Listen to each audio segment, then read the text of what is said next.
Uh, Good afternoon, everyone. I hope you can hear me.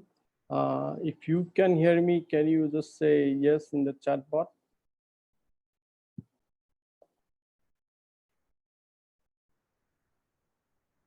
Okay, so you can hear me, there is no problem. Yes. As far as I know that we are expecting a little bit more people, but meantime, can you tell me, I do not know anything about you, your background. Can you just say, what are you studying? Is it bachelor's, master's, and which stream? Please put it in the, okay, BSc Biotechnology, BSc Chemistry. Okay. Please go ahead. BTech, Biotechnology, final, B Pharm. Okay, there is B Pharm, M Pharm, MSc Biotechnology, B Pharm as well. Okay, BSc Biotechnology. Okay, B Pharma. Anything else? Anybody other than these? Okay, and BSc microbiology. BSc. Okay, great. Okay. Right now, how many are we? 44. We just wait for 2 more minutes and then we can start. Okay. If there's last anyone else who is yet to join, you just wait. Anyway, today's class will be just the introduction to nanotechnology. And also because there are a lot of people who have not yet subscribed, I will also give an overview of what we are going to do in this next 12 classes. So it will be an overview of the whole course as well. So let's just wait for 2 minutes.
Somebody is asking, after the class, will there be notes we can refer to? As far as I know, Mr. Revant, sorry, the classes are all getting recorded. So I think you can go back and watch it, rewatch it if you miss something. In some classes, I'll definitely give some papers to read, but not today.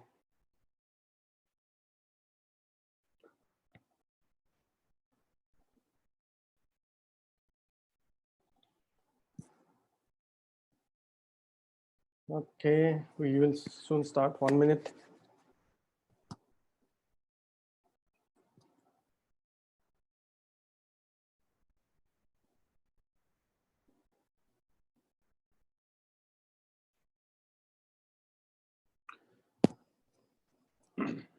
Also, is the screen visible to you? And the slide, or should I make it bigger? Is it visible? Yes or no? Okay, great. Some more answers would be helpful. Okay, almost everybody says yes. If somebody cannot see it, please write it.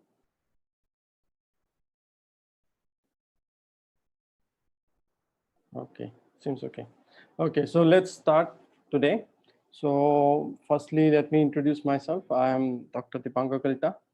I have done my PhD in nanotechnology, and I will show you in which field I had done my PhD and my PhD work, but not today, because that will be going a bit deeper. But in later classes, I will definitely show you what we do, what you can expect when you start, when you want to go deep in nanotechnology. And also, there are few, when you go deep in nanotechnology, there is one thing you have to keep in mind is that there is no chemistry, biology, physics, okay?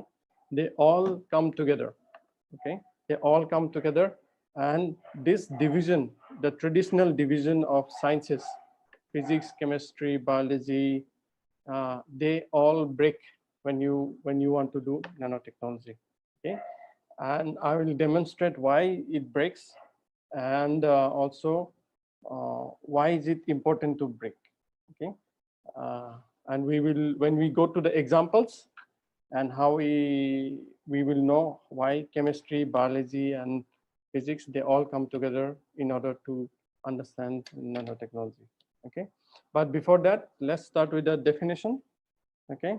So what is the definition of nanotechnology, okay?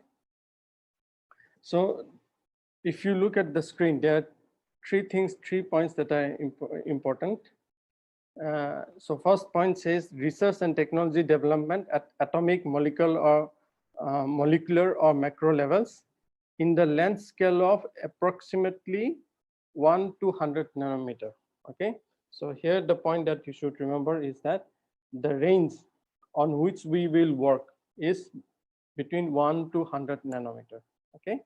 So most of the time when we refer to nanotechnology, this is one of the way of looking at it, okay? The second thing is that what is the purpose, okay? So purpose is creating and using structures. So structures here by mean structures which are in the range of 1 to 100 nanometer, okay? Structures, devices, and systems that have novel properties and functions because of their small size or / intermediate size, okay? So why do you have to make, here the question that is answered here is that why do you have to make this material so small, okay? What is the point? Because when you make things small or big, it needs energy. It needs a lot of effort to do it, okay? It doesn't happen just like that, okay?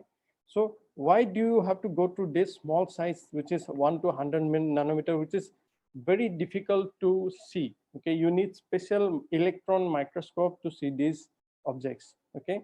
And these electron microscopes itself are millions of dollars costly, okay? The microscope itself, the microscope that we use in our biotechnology lab or in the school, it is light microscope, which is not so costly, okay?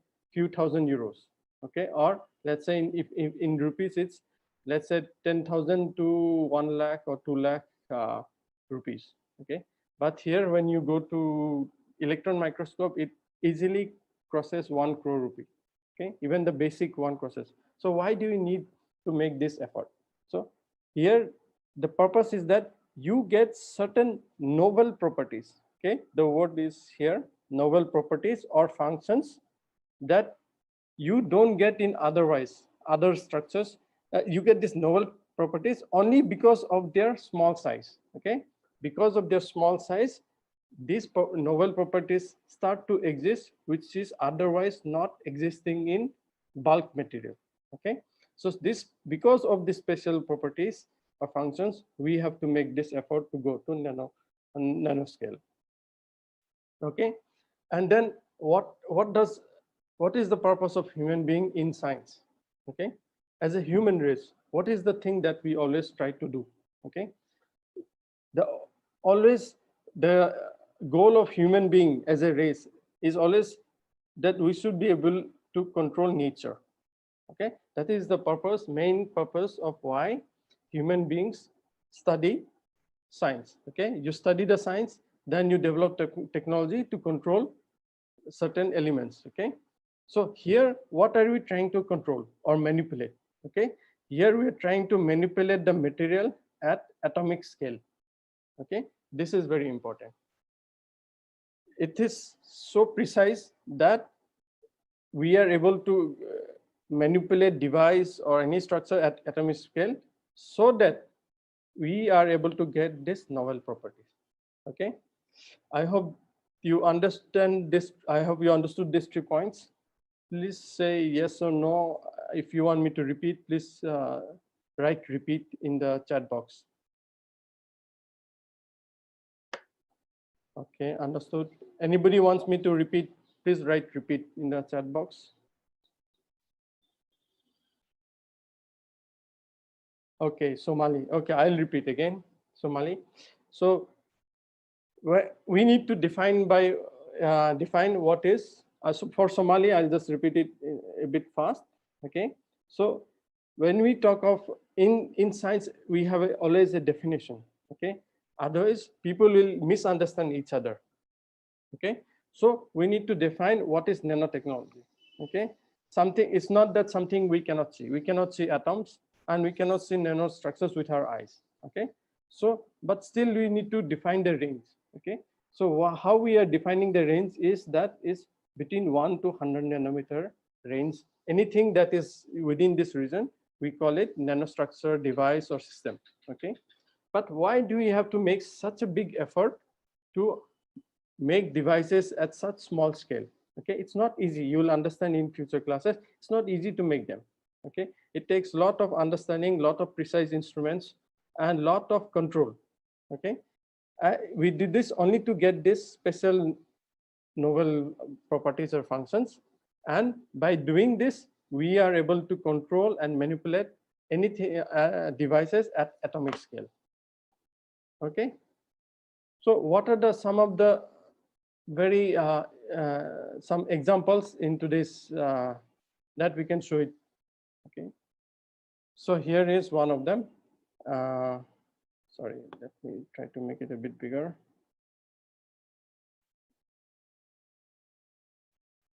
Okay, so now we have cycles that are using nanotechnology. Okay, why? Okay, so have you I do not know, most of you might have seen some cycle races in some part of the world or somewhere. Okay, you won't believe those cycles are costlier than bikes. Okay, the bikes that you see in India, the roads, the diesel petrol bikes, they're even costly. These cycles are even costlier than them. Why? Because they are having nanotechnology in the frame. Let me see if I can annotate. Yes.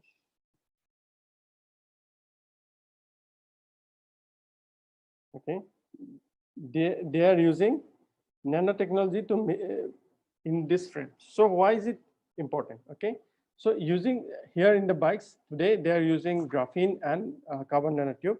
Why? They are getting when they see that you are using graphene or nanotube, they find that the cycle bike is much more lighter. Okay, it's so light that you can pick it up with 2 fingers.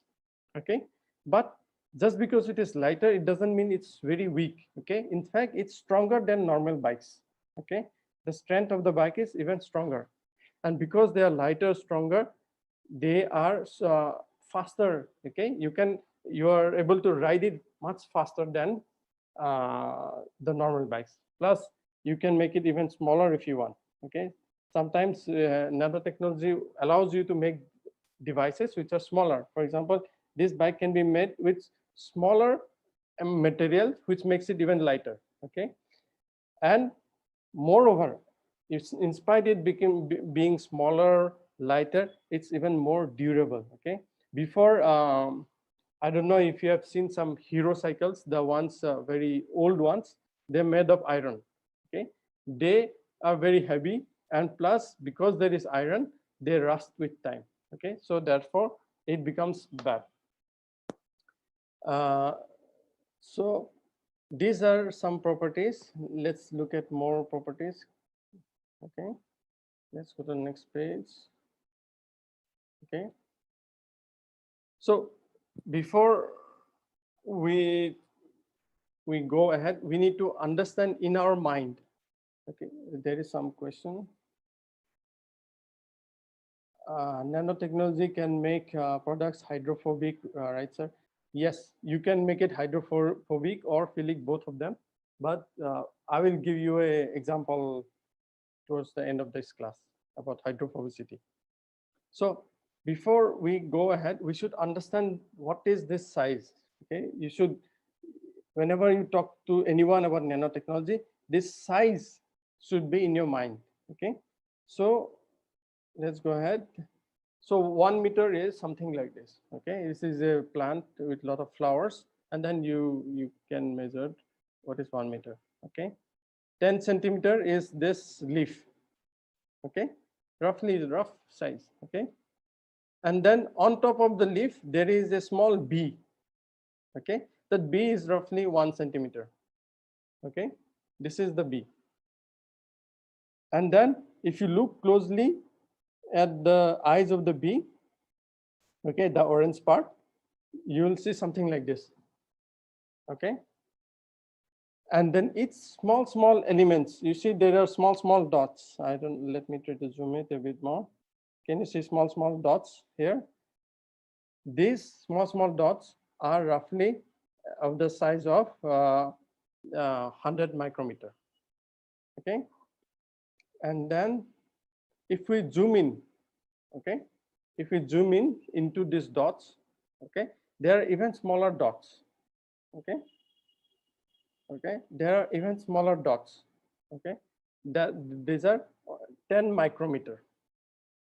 Okay, then if we zoom more, okay, but here in this picture, can you see some small lines like towers?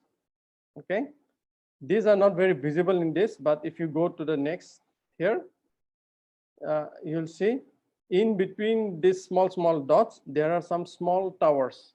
Okay, very like a small needle like figure coming out. Okay, in this picture it's not so visible. Okay, but if you zoom in, it becomes visible. These small towers you can see. Okay, this is roughly of 1 micrometer. The breadth, not the length, but the breadth is roughly 1 micrometer. Okay, now if you look at the, sorry, in this case it's not the breadth, it's the length. The length is just 1 micrometer. Okay, but you cannot see anything at the bottom. The bottom is not very clear. What does it look like? But then if you zoom in, you see the bottom is not from, in this picture, the bottom part here, let me draw it again. Here at the bottom part looks very smooth. Okay, it looks very smooth. Okay, very polished and smooth. Okay, but if we zoom it, you see it's not smooth, it's very rough. Okay, it's very rough. Okay, so that this length here, this length here is roughly of around 100 nanometer. Okay, this is 100 nanometer. Okay, we are slowly coming in the range of our definition of around 100 meter. Okay,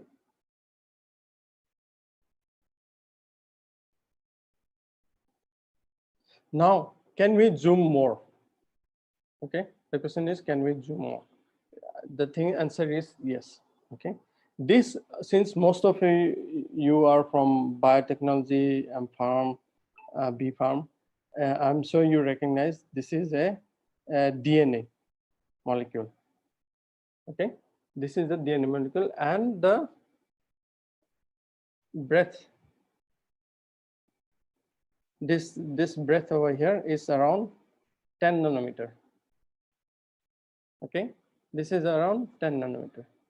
Okay, now if you go back again, try to zoom in. Okay, here you see that there are these molecules here. Okay, let's clear the names. here, if you look at this square, okay, this atom is roughly of the size of 1 nanometer. Okay, now we are coming towards the lower end of the definition. Okay, so again I go back to the definition is of nanotechnology was from 1 to 100 nanometer. Okay, this is the lowest level we have come to. Okay, now have you noticed something? Okay, have you noticed something when we go from the first images to this image? Okay,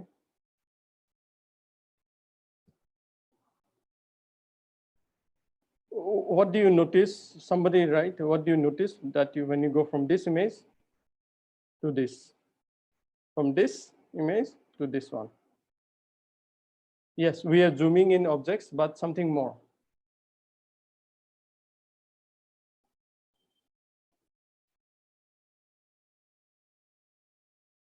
Okay, but okay, no worries.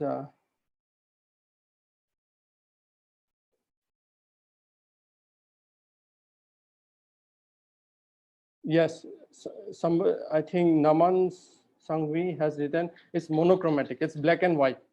Okay, so very important. This is a good answer that you have observed. Here, the reason why we are seeing colored image is that this is the light microscope that you're using. Okay, let me write it down. Light microscope. You're using a light microscope to see this object. Okay, but then when you zoom in more, you cannot see this using light microscope. Okay, you need something called let me write it again. Electron microscope. Electron microscope. Okay, something called electron microscope. Okay, great. Somebody has written something.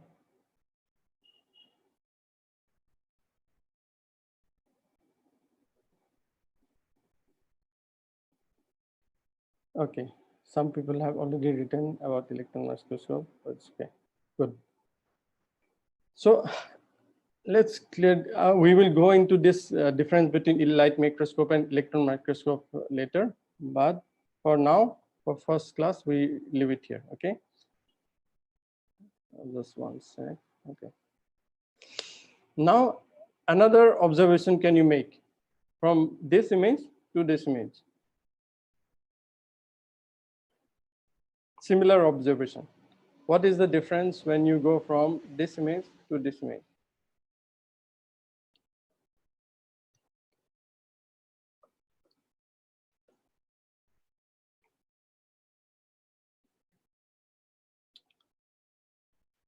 Okay, I have no answer, but it's okay, no problem. So here, this is a real image. Yes, I understand it's a structure of DNA. We have already talked about it, but something else. Here, this is a real image, okay? Image that has been taken by someone, okay? But as soon as we go here, this is not a real image. This is a computational model, okay? This is not a real image. People have computed this in the computer and they have restructured to make this DNA model, okay? Similarly here, okay? So why are we not doing similar similar imaging of DNA molecules or even a molecule here? Here you are seeing these atoms. These are not real atoms. These are simulated models. Okay. So the reason here is that even electron microscope has some limitations. Okay, you can actually see 10 nanometer objects. Okay, but because this is the example here is a biological object, sometimes it's difficult to see it. Okay, that's why there are two different electron microscope. One is the scan electron microscope that is used here, and to see molecules, okay, you need even very powerful electron microscope called transmission electron microscope. Okay, let me draw transmission electron microscope. Okay, this is much more costly. It's at least the worst electron transmission electron microscope is at least 10 crore rupees. Okay, and very few universities in India have it. Okay, I think there are very good ones in ISC Bangalore and in IITs, some of the IITs, but this is a very costly instrument. Okay, yet sometimes you need to use simulated models to confirm what you have seen is true or not, even in transmission electron microscope. And we'll learn more about it later. Okay, now let's go ahead. So, does size matter or not? Okay, it's not how big you are, it's what you do with it, right? Okay, so let's summarize what we had seen till now. Okay, please remember this diagram. Okay, this diagram will help you to understand where you are. Okay, here there are few important things to remember here.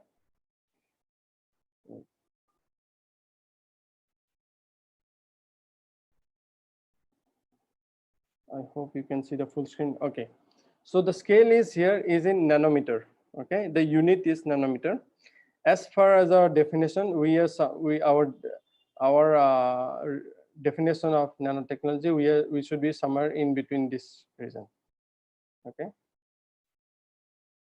sorry.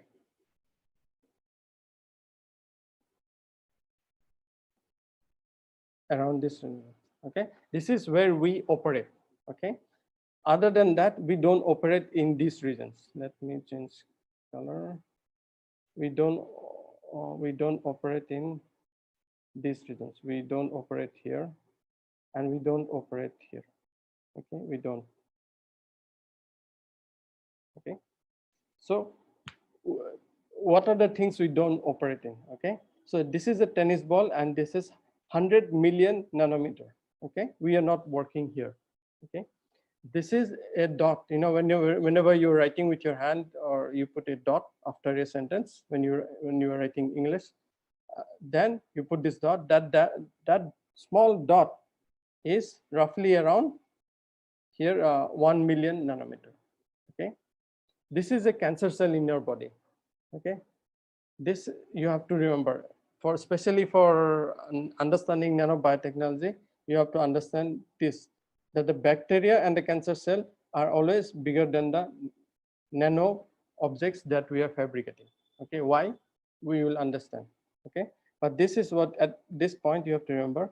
This is where the bacteria and the cancer cells are here. Okay, they fall in the 1,000 nanometer to around 50,000 nanometer. 50,000 nanometer is roughly around 50 micrometer.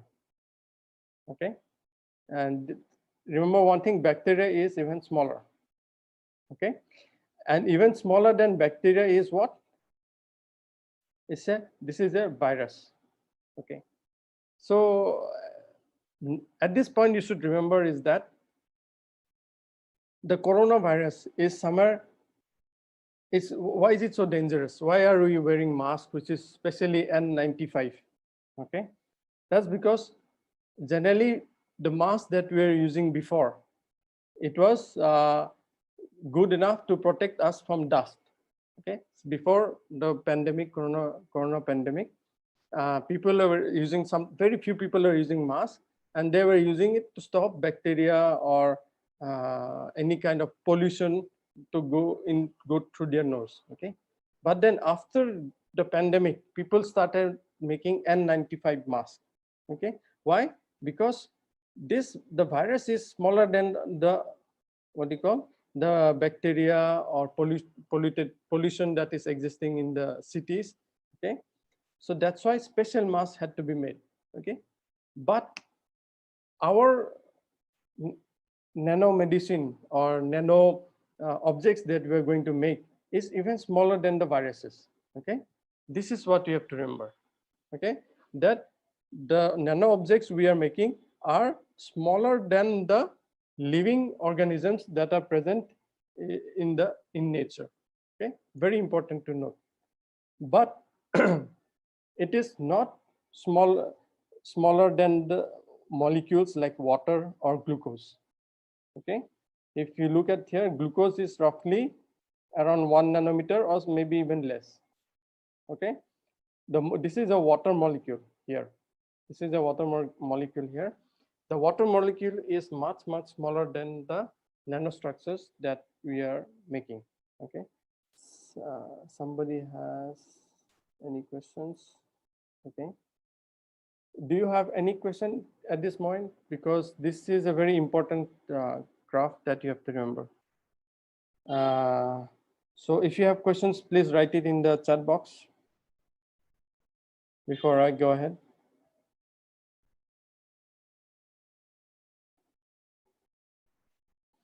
Has everybody understood, right? Yes or no?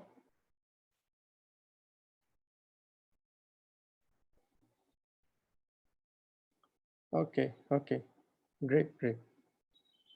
Okay, if somebody has not did not understand anything, please write and please ask me to repeat it if somebody has not understood, because this graph has to be there like a memory in your brain if you want to know about in future. Okay, Abhishek says please repeat. Okay, Abhishek, I'll just go through it very fast.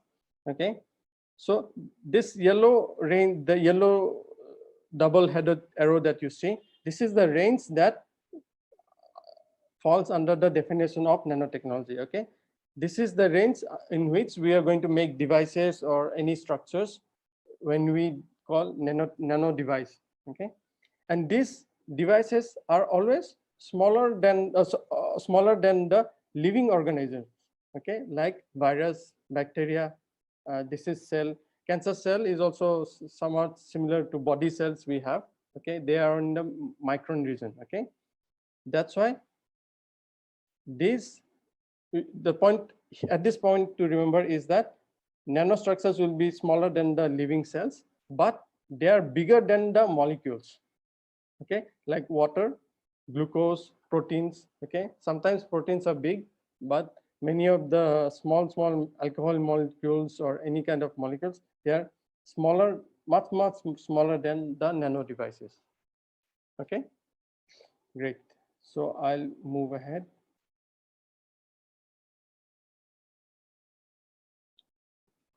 So here is another important thing to remember is that what is the size of atom? Okay, we talked about molecule, which is roughly around in this case 0.1 nanometer. Okay, or even bigger, but the atom is roughly of generally 0.3 nanometer. Okay, this is quite a big atom. Okay, and this is not the reason we are working on. Okay, but you have to remember it. Okay, but there are also times you have to remember that this is a carbon chain. Okay, what is the distance between two carbon atoms? Okay, suppose in a ring structure or in a graphite structure, what is the distance between two carbon atoms? Okay, you have to remember this range. Okay, this small range will play a very important role in future. Okay, double DNA structure, what's the diameter? It's roughly, we already talked about 2 nanometer. Bacterium, okay, 200 nanometer. It's bigger than the nano devices that we are making. Again, red blood cells, RBC, that you can use that I'm sure everyone have seen it in their school days at least. 6,000 nanometer. This is the human hair, 80,000 nanometer. Okay, 80 micrometer. 80,000 nanometer is equal to 18 micrometer. Okay, So this is a picture that is always shown in introductory classes. This is a human hair that from your head. Okay, that's the human hair. And if you see here, this is a called nanofiber. Maybe I should zoom in a bit.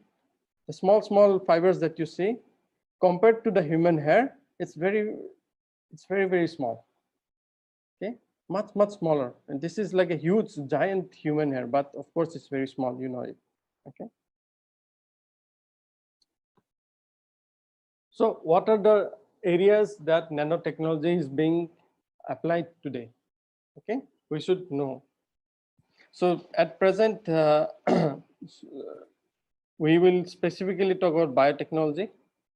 Okay, in the later classes after we finish the basics understanding. Okay, but besides biology, there is also transportation. In transportation, we already talked about the bike. Okay, it's very costly, but people are using in it. Okay, they are also making the F1 car, you know, the Formula One racing car. The structure they are using nanotechnology to make it light and very strong. Okay, national security and defense. Okay, this is one of the most important. I mean, every country is spending a lot of money in this field. Why? Because using nanotechnology, you are getting small robots or even semiconductors, which are much more powerful than the those available in the market, and they can be very helpful.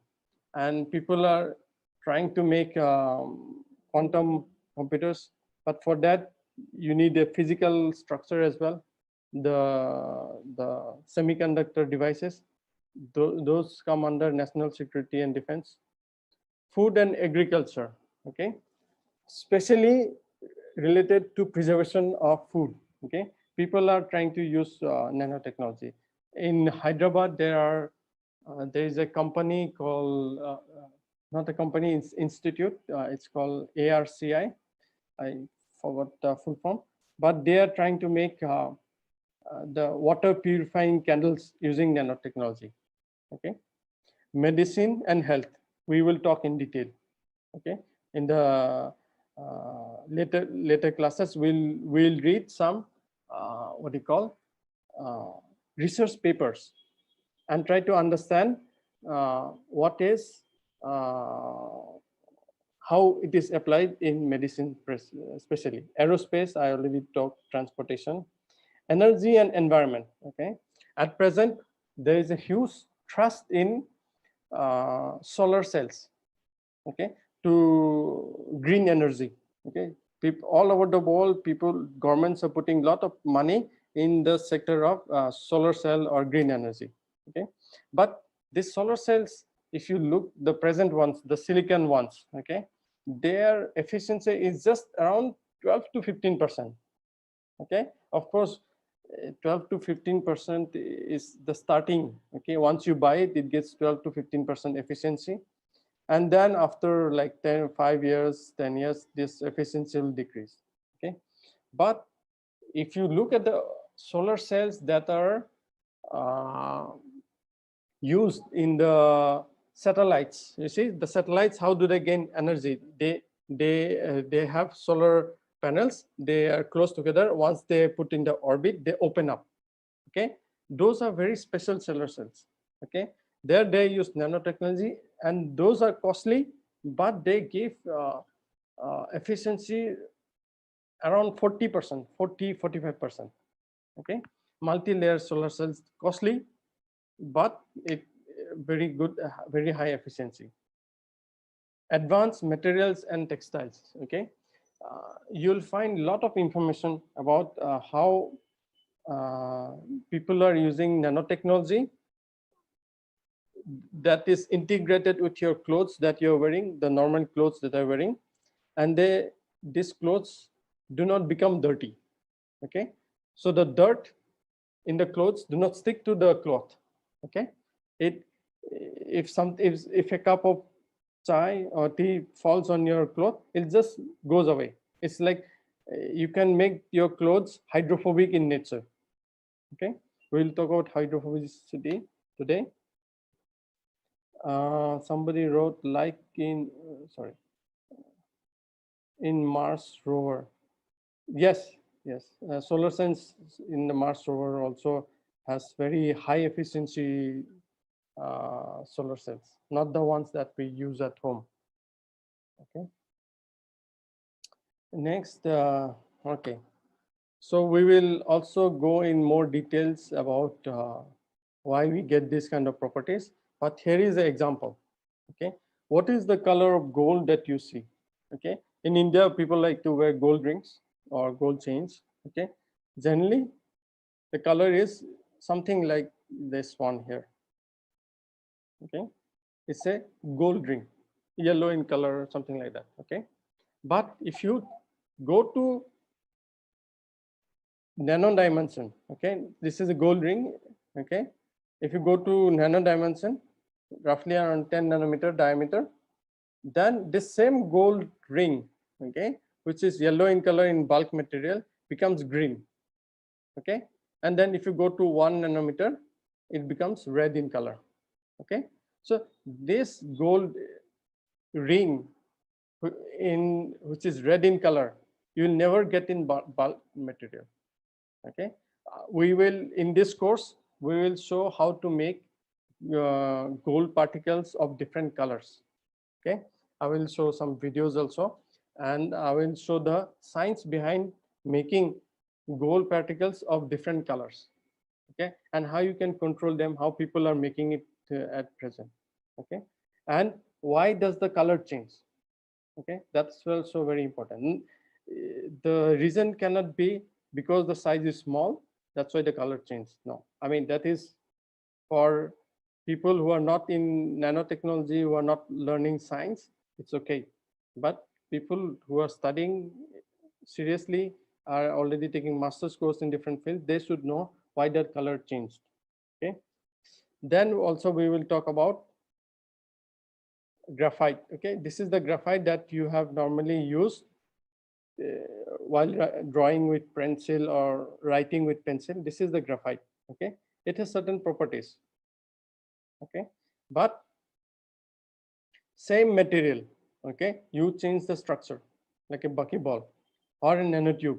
Okay, this they can become from semiconducting to metallic to even insulator. Okay, so these properties that you can find in nano objects is not available when they're in bulk form. Somebody wrote like coal and diamond. I did not understand the context, but okay. So properties of nanomaterial. Here, okay, Revenant, yes, then like molecular formations.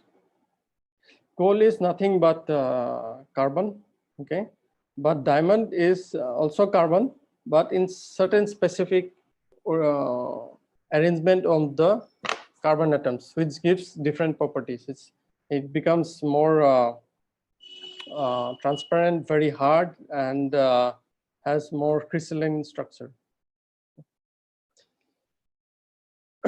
So properties of nanomaterials. So materials reduced to nanoscale can show different properties compared to what they exhibit in macro scale. Okay, this is, for example, opaque substances can become transparent, like in copper. We will show how. Stable materials can turn combustible. Okay, aluminum is very widely used. You know, sometimes when we are buying sweets in sweet shops, they put a aluminum foil. Okay, I'm sure many of you have used aluminum foil to pack your food. Okay, so you can use this aluminum foil because it's a stable material. It will not react with your food. Okay, but there is an Indian company called Log9 Materials. Okay, they are making batteries which are made of aluminum, and that because why? Because the aluminum is in they have made is in nanomaterial, and when it is in nanomaterial, it can react with oxygen from the air, and then you can produce electricity. Okay, so bulk aluminum is stable. That's why we use it in the food. Okay, to wrap our food. Sometimes we can heat it in the oven also, aluminum foil. But nanomaterial aluminum is very reactive, and there is an Indian company called Log9 Materials that are making batteries out of it. Insulators becomes conductors. Okay, we will go more depth. Even the carbon nanotubes, sometimes they can be semiconducting. They can become also in a conductor. Silicon, which is generally a insulator, it can become, you can make it conducting by making silicon nanomaterials. Solids turn to liquids in room temperature. Gold. I mean, we'll talk about, we have separate lecture about gold nanoparticles. Yes, this is a very important point to understand, is that nanomaterials tend to become more chemically reactive than ordinary sized counterparts. Okay, because they have more surface area. This is something we have to understand very carefully, because this is the property not all, but many of the scientists use to get novel properties. Okay, so what does it mean? An increase in surface area to volume ratio. Okay, this is the part you have to remember. Increase in surface area to volume ratio. Okay, you can some people argue that if you have a bigger ball, you have a bigger surface area. Okay, if you have a smaller ball, you have a smaller surface area. So why are we talking that nanomaterials should have smaller, bigger surface area? Okay, it's a wrong way of thinking. Nanomaterials have smaller surface area, but they have a higher surface area to volume ratio. This is the correct statement. This ratio will increase. How it increases, we will show you in the next slide. Okay, because of this increase in ratio, it alters the mechanical, thermal, and catalytic properties of materials. Okay.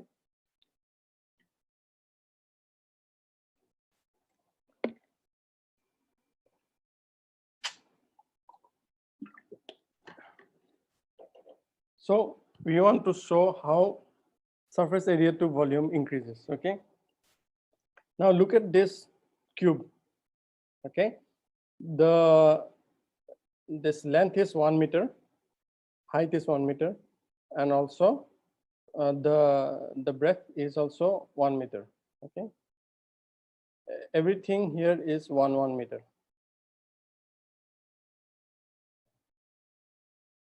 Okay. This cube. Okay.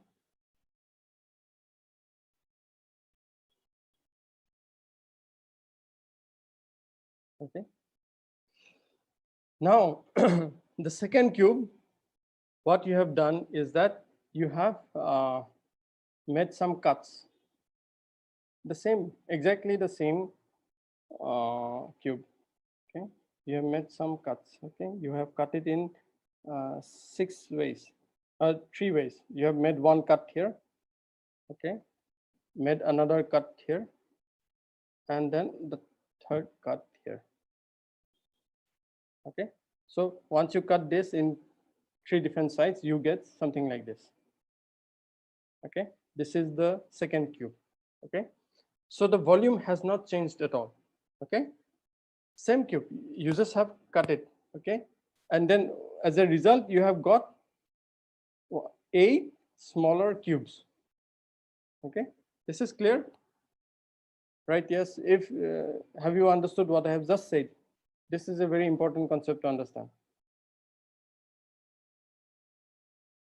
Okay, okay. Okay, so it seems everybody has understood. So what is the area of this first cube? Okay, the area is, there are 6 sides to the cube, and 6 into 1 meter square is 6 meters square. Okay, and the volume is 1 meter cube, because every side is 1 meter. Okay, now let's look at the smaller cube, the second cube. Okay, so in the second cube, this is only half the size. So this was 1 meter, so this will be half meter. This is only half meter on all the three sides. Okay, so the total area of this half into half, okay, into 6. Okay, that's me. Okay, first you calculate this. This is the area of a single half meter cube. Okay, half into half, one side into 6 sides. That is okay, and then after that there are 8 cubes, so you multiply by 8 here because there are 8 cubes. So the total comes out to be 12 meters square. Okay, so you put this 12 back in this equation. Okay, surface area to volume ratio. Okay, and then since we cut the same cube in 3 parts, the total volume remains same. Okay, the volume here